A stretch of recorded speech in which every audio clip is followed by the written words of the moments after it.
Having received a promotion, I hurried home to tell my husband the good news, but a gypsy girl whispered at the entrance, "Trouble awaits you there." I didn't go in right away and hid around the corner. What I saw made my blood run cold. And before we continue, please tell me what country you're from and how old you are. Enjoy. Larissa left the office later than usual. Half the lights in the hallway had already been turned off. The security guard lazily scrolled through the news on his phone, and the elevator smelled of cold metal and someone else's perfume. The day dragged on, but inside I felt as if someone had quietly turned on a light bulb in my chest. A promotion. She didn't jump for joy or call everyone. Larissa's joy was always calm, collected, like neatly folded documents in a folder. First, make sure everything is true, that the signatures are there, that the order is registered. Then breathe out.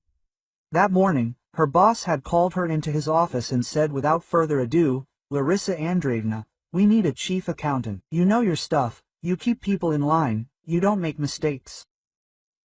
You can handle it." Quote. She nodded, though 100 thoughts flashed through her head. Reporting, audits, responsibility, new deadlines, new stress. But something else came with it. A quiet confidence.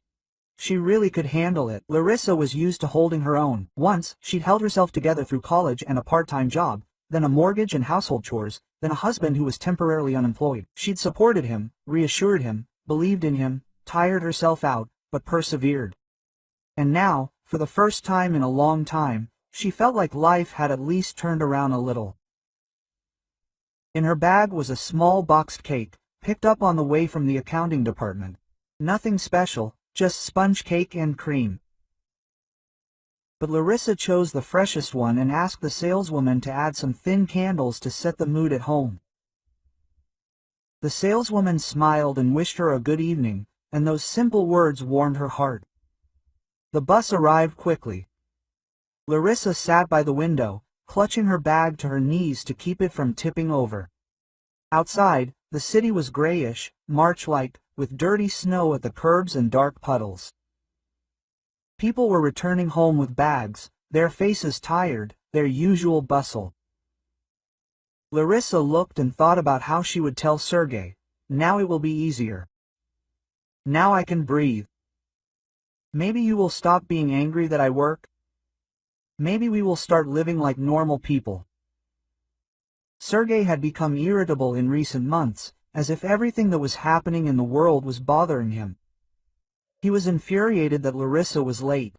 He was infuriated that she was tired at home. He was infuriated that his mother-in-law was always complaining, and Larissa did not rush to fulfill her wishes. Vera Petrovna liked to repeat, "A family is when everyone helps each other." This usually meant Larissa and her money. They help, pay, buy, give in, tolerate.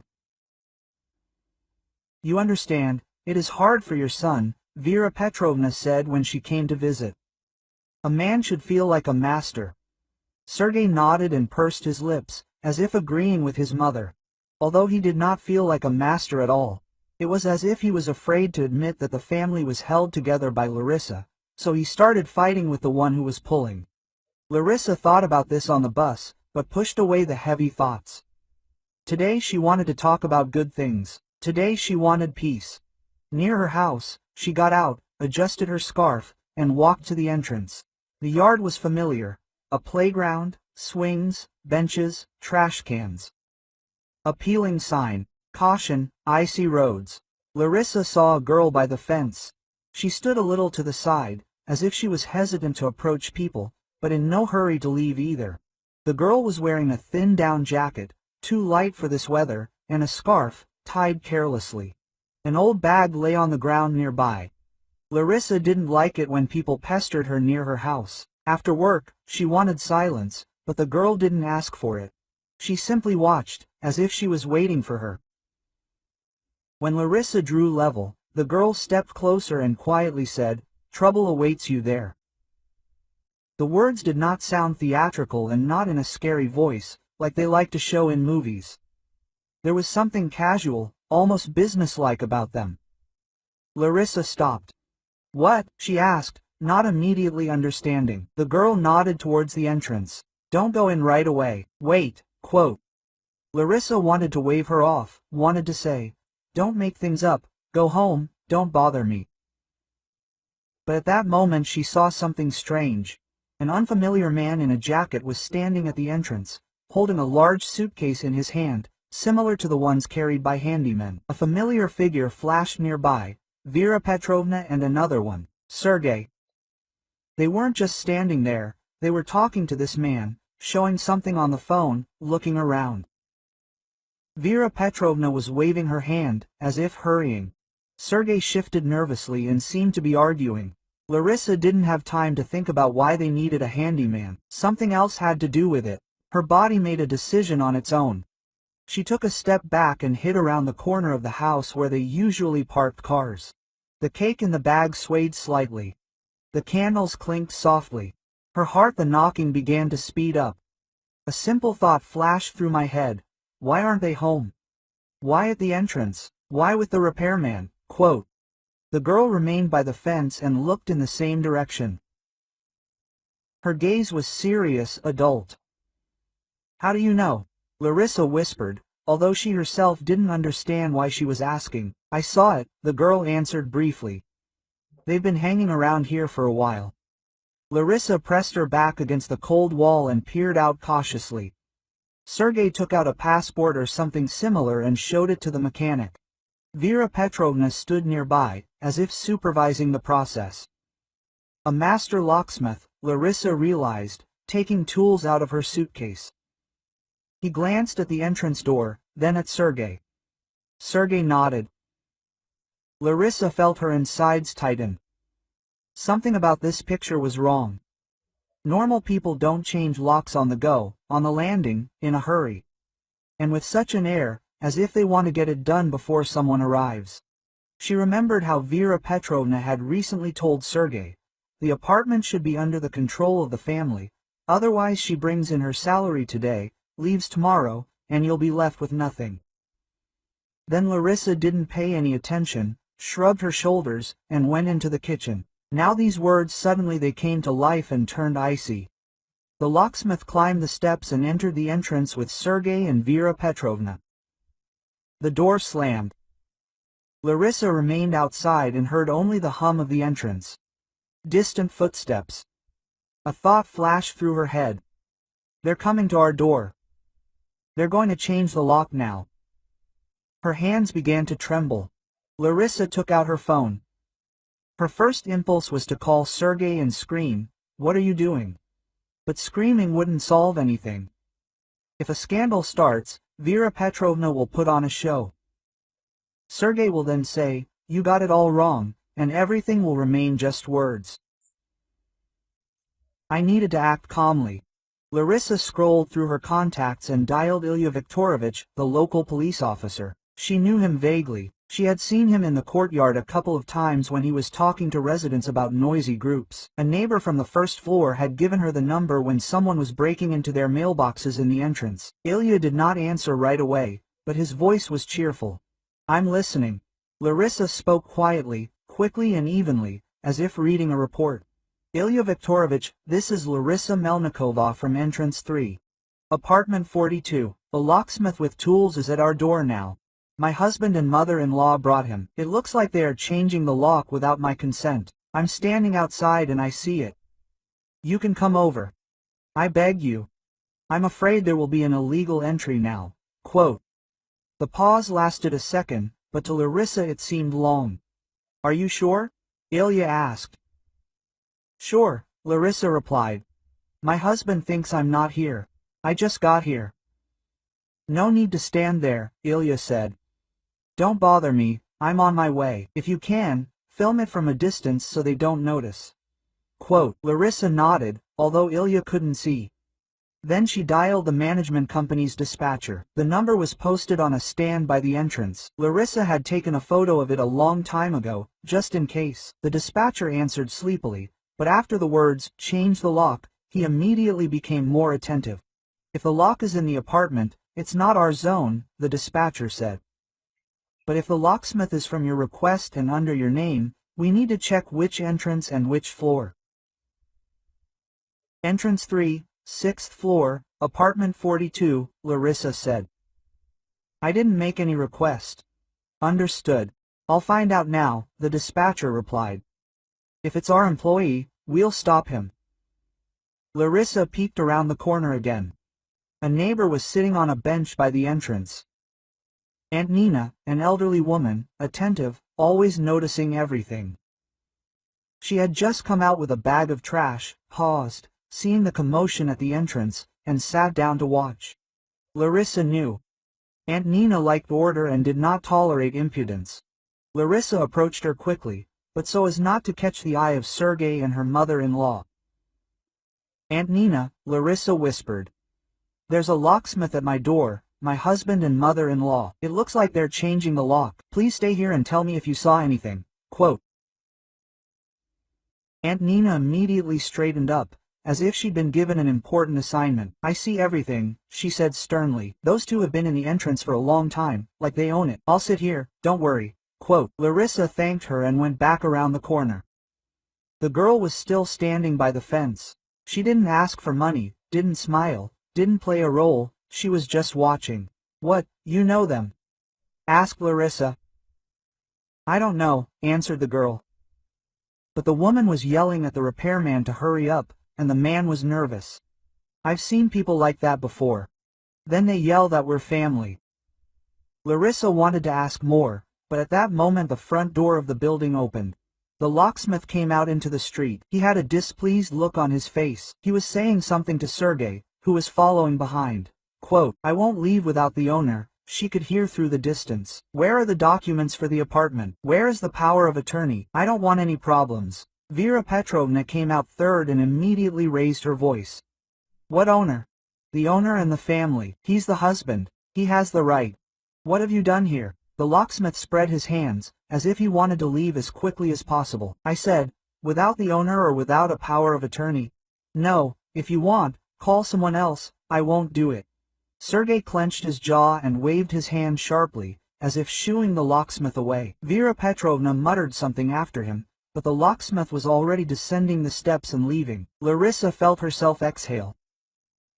For a second, it seemed the danger had passed, but then something else came over her. If the locksmith refused, that meant there had been an attempt. That meant there was a plan, that meant everything was serious. Sergei and Vera Petrovna were standing at the entrance. Sergei looked nervously at his phone, as if checking the time. Vera Petrovna looked around. Larissa understood. They were waiting. Larissa was far away. They were counting on doing everything quickly and without witnesses. Ilya Viktorovich arrived about 10 minutes later, although it seemed to Larissa that half an hour had passed. He got out of the car, looked around the yard, and immediately saw Sergei and Vera Petrovna. He approached calmly, without any sudden movements. Quote, Good evening, he said. What's going on here? Sergei jerked as if he'd been electrocuted. Vera Petrovna tried to smile, but it came out crooked. Quote, Nothing's happening, she said quickly. We just wanted to change the lock, Aunt Nina prompted calmly, getting up from the bench. I saw everything. They came with a locksmith. Vera Petrovna turned to Aunt Nina. Her eyes flashed with anger. Quote, Who are you anyway? She hissed. I'm a tenant, Aunt Nina answered calmly. I pay for utilities and I see who's wandering around the entrance. Ilya looked at Sergei. Is this your apartment? He asked. Ours, Sergei hurried.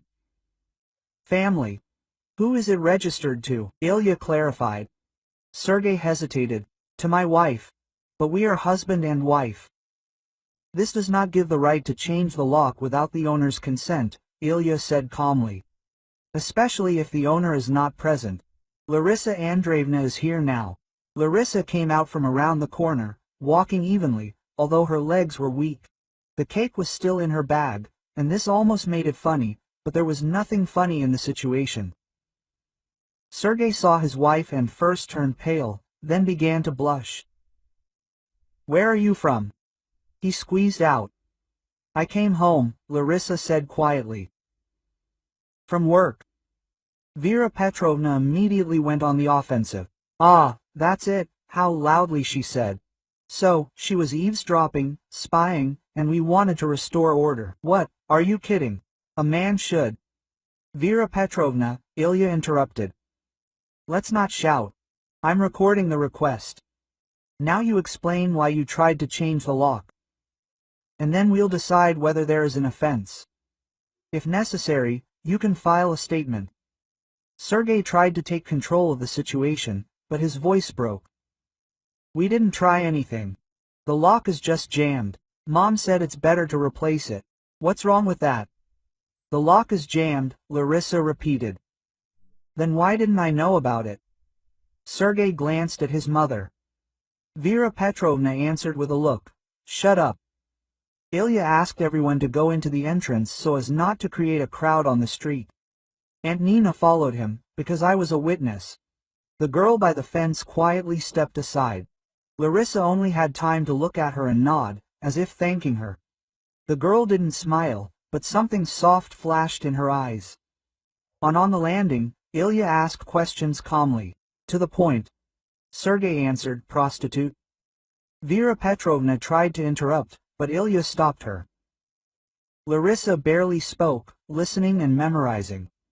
The meaning gradually took shape. Vera Petrovna was persuading Sergei to tidy up the apartment.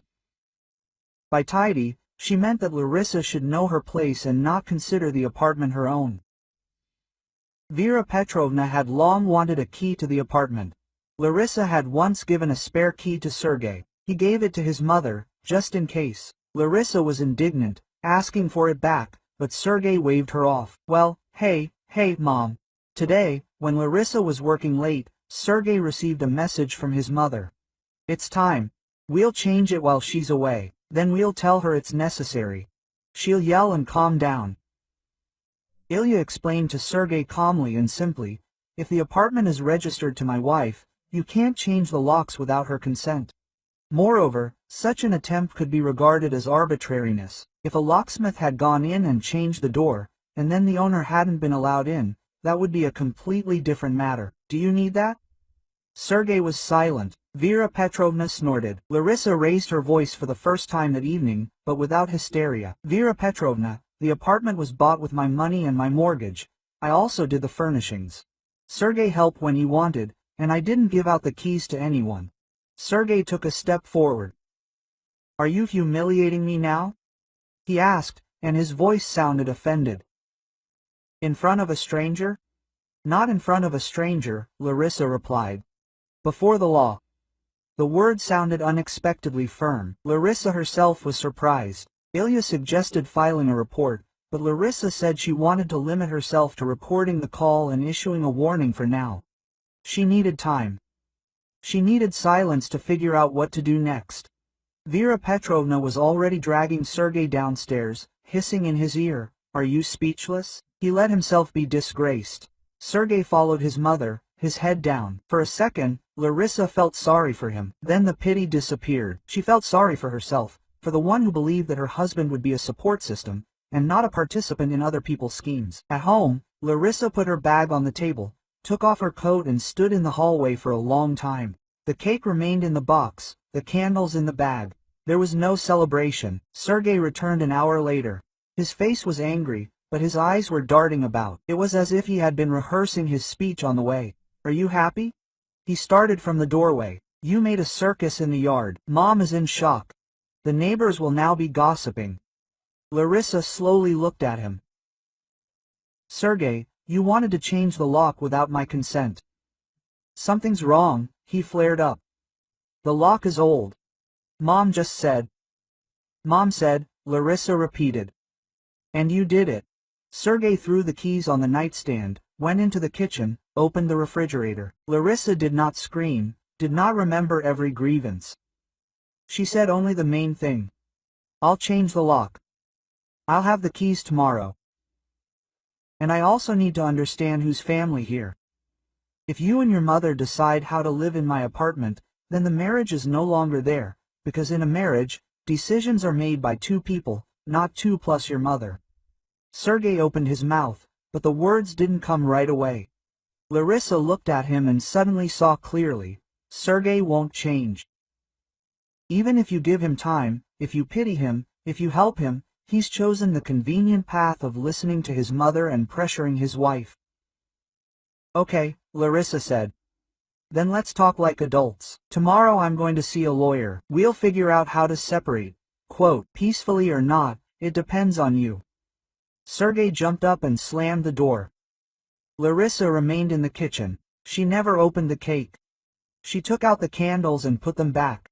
It was empty inside, but the emptiness was honest, without illusions. The next day, Larissa really did change the lock, not secretly and not on the sly, but properly. She called a repairman, showed her documents, received a receipt, took 2 keys. She kept one for herself, the other she put in an envelope and wrote on it, for Sergei. She handed the envelope into Sergei's hands and said, "This is your key. Only yours. Not for Mom." Sergei took it silently. Vera Petrovna called all day, screaming into the phone. "What are you doing? You'll ruin the family." Larissa listened and calmly replied, "You ruined the family." I simply stopped being silent. Vera Petrovna switched to threats. "We'll strip you naked in court." Then to pity. "Seryozhenka will be lost without you." Then back to anger. Larissa no longer got involved. She spoke briefly and politely, as if with a client who didn't understand the rules. The lawyer Larissa had met through a colleague turned out to be a calm, middle-aged man. He listened, clarified the details, and looked at the documents. "The apartment is in your name," he said. "If it was acquired during the marriage, yes, there are nuances, but the important thing is who paid the mortgage and what the sources of funds were. We'll get everything together." Quote, "The main thing is not to give in to provocations and to document attempts at arbitrary action. Calling the local police officer is already a plus." Larissa nodded and felt that for the first time in a long time there was someone nearby who wasn't demanding patience, but offering a clear plan. Sergei at first pretended that the divorce was empty words, then he realized Larissa wasn't joking. He started acting differently. He became affectionate, then accused, then brought flowers, then said that he would be lost without him anyway. The court was scheduled for a few weeks. Larissa went there without drama and without the desire to humiliate. She wanted only one thing, to be left alone and for her home to be her home, and not a thoroughfare for other people's decisions. In the courtroom corridor, Sergei stood next to Vera Petrovna. They spoke loudly so Larissa could hear. "Well, that's it," Sergei laughed. "Now we'll take everything from her, down to the last kopeck." Vera Petrovna picked up. Yes, the judge will sort it out. She thinks, if he's shuffling papers, that's the smartest thing." They laughed, but Larissa didn't answer. She was holding a folder with documents. It was a thick one. Statements, checks, payment schedules, income certificates. Everything was neat, in order. This was her weapon. No shouting, no scandal, no threats. Facts. Sergei talked a lot. He said that he invested in the family, that he did renovations, that his wife had become cold, that his wife forbade his mother to come over, that his wife was abusing money. Vera Petrovna nodded in agreement, even tried to interject, but the judge stopped her. Larissa listened without interrupting. When she was given the floor, she said briefly, "Your Honor, the apartment is registered in my name. The mortgage was paid from my account. The payments are confirmed by statements." Sergei was officially unemployed for most of the time. In addition, there was an attempt to change the lock without my consent. The call to the local police officer was recorded. There are witnesses. The judge looked at the documents and asked to hand them over. Larissa handed over the folder.